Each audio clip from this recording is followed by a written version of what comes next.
Hey everyone, and welcome back.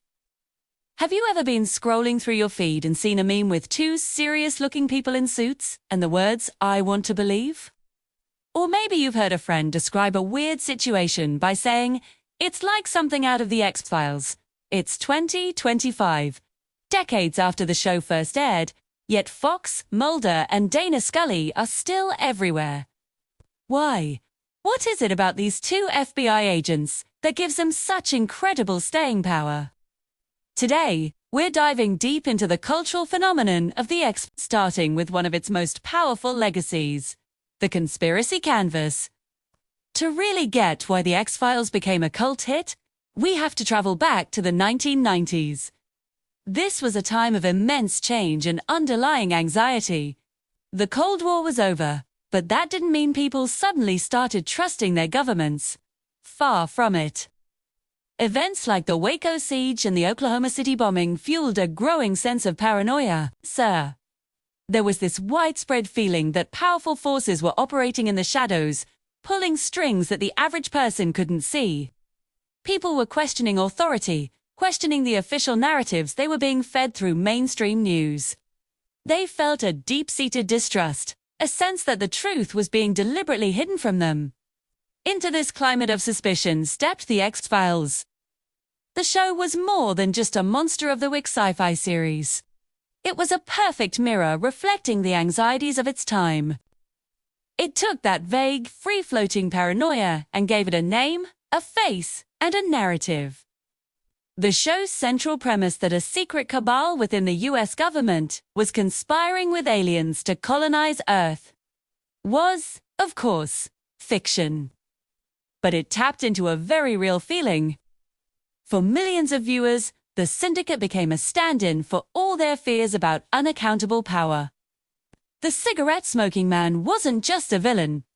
He was the personification of every shadowy deal and backroom agreement people suspected was happening. The show gave its audience a framework to understand their own feelings of powerlessness and distrust. At the heart of this were our two heroes, Mulder and Scully. They weren't just characters.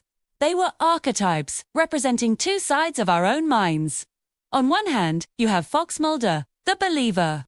He's the one who says, "The truth is out there," and is willing to chase it down, no matter how wild or dangerous the path. He represents the part of us that wants to believe in something more, the part that suspects there are mysteries beyond our everyday understanding. Mulder gave a voice to anyone who had ever felt like they saw something they couldn't explain, only to be dismissed as crazy. He was validation. His quest was their quest. He saw the conspiracies not as fringe theories, but as the hidden truth of the world. Then you have Dana Scully, the skeptic. She's the scientist, the voice of reason, the one who demands proof and logical explanations. Scully represents our rational side, the part that needs evidence before accepting extraordinary claims. But what made their dynamic so brilliant was that Scully was UNT debunker, just for the sake of it. She was open-minded, she was constantly challenged, and over time, she saw things that even her scientific training couldn't explain. Her journey from pure skeptic to a more nuanced believer was incredibly important. It told the audience, it's okay to be skeptical. But it's also okay to question your own skepticism when faced with overwhelming evidence. This dynamic legitimized the entire conversation. It wasn't just a crazy guy yelling about aliens. It was a serious, intelligent debate happening every single week. For the X-Files, topics like UFOs, government cover-ups, and paranormal phenomena were largely confined to the fringes of pop culture. They were the stuff of supermarket tabloids and late-night radio shows. But Mulder and Scully brought these ideas into prime time. They made them mainstream. Sadly, families across the country were gathering on their couches every Friday night to discuss alien abductions and shadowy government conspiracies. The show treated these subjects with a level of seriousness and intellectual rigor that was unprecedented. It presented complex, multi-season story arcs, weaving together real-world historical events and conspiracy theories into a compelling, believable tapestry. This wasn't just entertainment. It was a cultural conversation starter. It made it acceptable, even cool, to be interested in the unexplained. And this leads us to one of the show's most lasting and complex legacies, its impact on the internet. The X-Files and the rise of the commercial internet happened at the exact same time. They grew up together. In the mid-90s, as more and more people were getting online for the first time, the X-Files became one of the first truly massive online fandoms. Fans flocked to message boards, Usenet groups, and early websites to discuss theories, dissect episodes, and share information. These weren't just fan clubs. They were communities of amateur investigators. Inspired by Mulder, they took his catchphrase, "The truth is out there," and ran with it. They were digging into the real-life conspiracies the show referenced, from Area 51 to the JFK assassination. These online spaces became incubators for a new kind of media consumption. Fans weren't just passively watching a show, they were actively participating in its mythology. They were creating their own content, writing fan fiction, and developing elaborate theories that were sometimes even more complex than the show's own plot. In many ways, these early X-Files forums were the blueprint for the online conspiracy communities and alternative media ecosystems we see today. The show taught a generation of viewers how to think like a conspiracy theorist. Question everything. Connect the dots. Trust no one. And do your own research online. Provided the thematic fuel, and the burgeoning internet provided the engine. Of course, this legacy is a double-edged sword.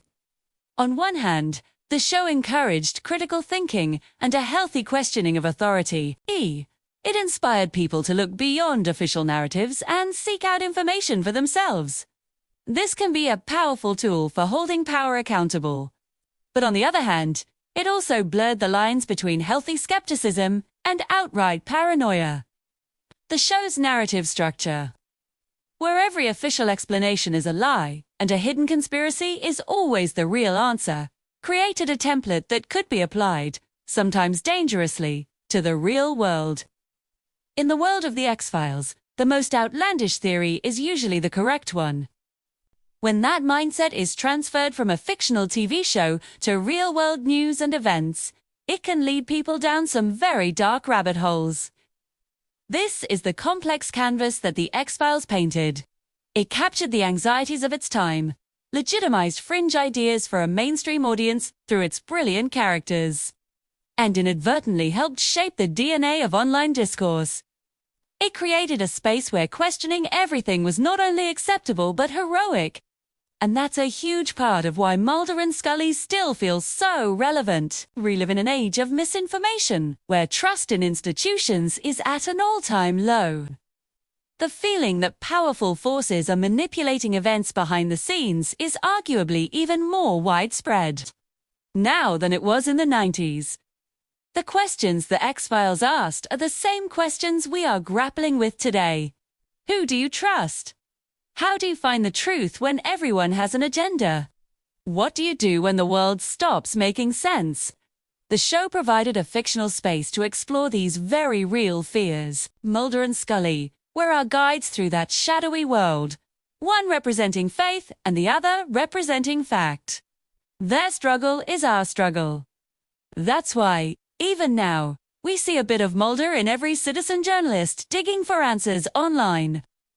And a bit of Scully in every fact-checker trying to ground the conversation in reality. They are enduring archetypes for our information age.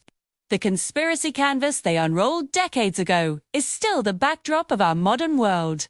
But that's only part of the story. Next time, we'll explore another key reason for their longevity. The incredible, undeniable chemistry between the two leads and how their relationship became the true heart of the show. Thanks for watching, and I'll see you in the next one. Don't forget to like and subscribe.